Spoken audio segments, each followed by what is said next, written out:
বলছি দাদা, আজকে থেকে তো মহিলাদের ফ্রি বাস। তো কোথা থেকে সিস্টেম কি আছে? না, সিস্টেম বলতে এখন তো সরকারি যা নির্দেশ আছে, পশ্চিম পশ্চিমবঙ্গবাসী যত মহিলা আছে তারা ফ্রিতে যাতায়াত করতে পারবে, এই যে কোনো সরকারি বাসে।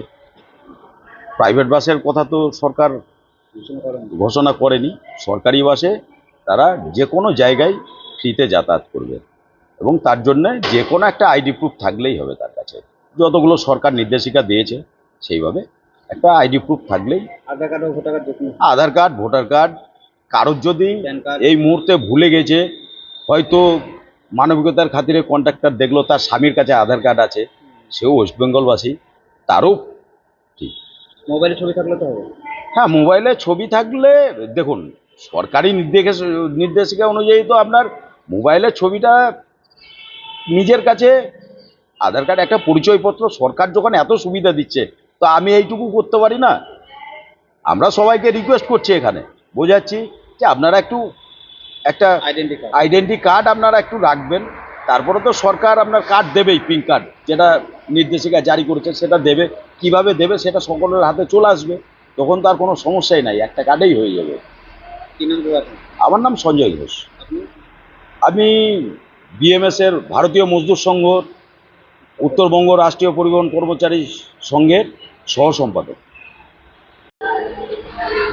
বলছি আজকে থেকে সরকারি বাসে মহিলাদের জন্য ফ্রি যাতায়াতের ব্যবস্থা করেছে রাজ্য সরকার, কি বলবো?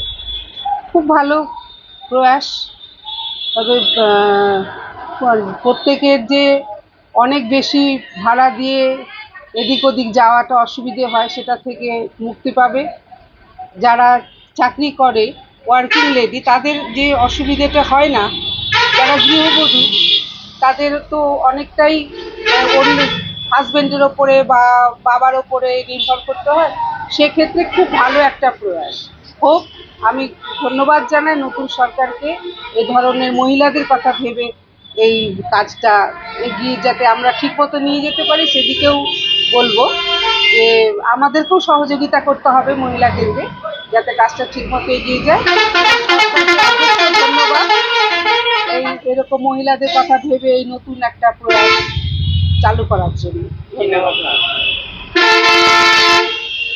আমি সুতপা বিশ্বাস।